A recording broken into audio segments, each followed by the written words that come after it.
Today's topic is vehicle inventories, sometimes incorrectly phrased as an inventory search.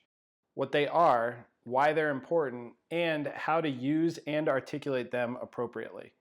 I'm Steve Serbalik, and I'm a panel attorney with ASCOPS in Arizona.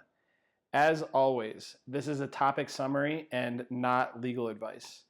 Before getting into what a vehicle inventory search is, I'll provide some background as to why they became more important as it relates to vehicle search and seizure law.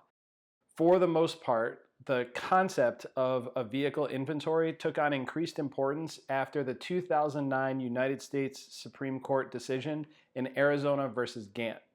For a detailed discussion of Arizona versus Gant, click the link above.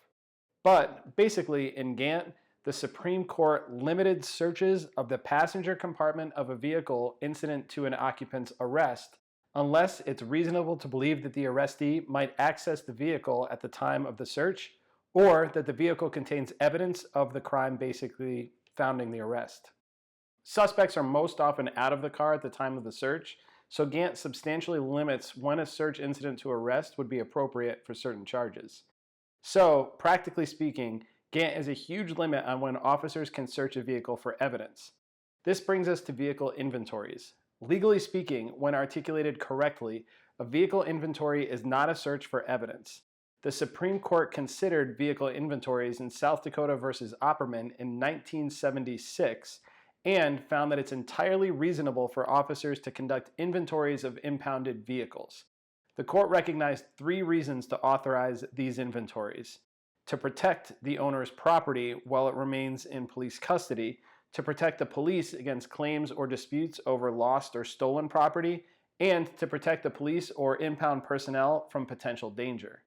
Interestingly enough, if evidence of a crime or contraband is found during a lawful vehicle inventory, that evidence can be used against the owner of the vehicle.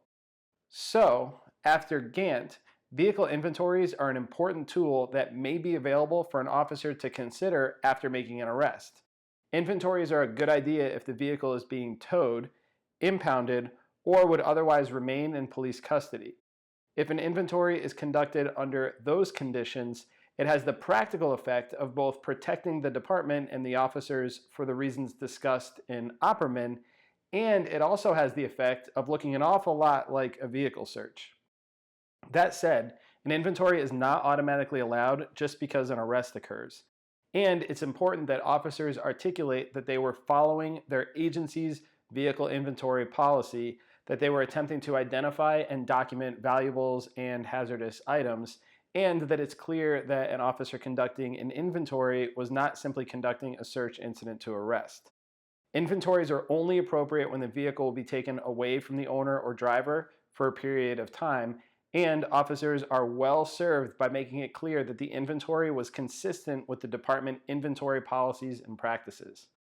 The bottom line is, after Gant, when a vehicle is being taken into police custody, or if it's being towed, vehicle inventories are a great way to legally find out what's in a vehicle, but it's important to distinguish a vehicle inventory from a simple search incident to arrest.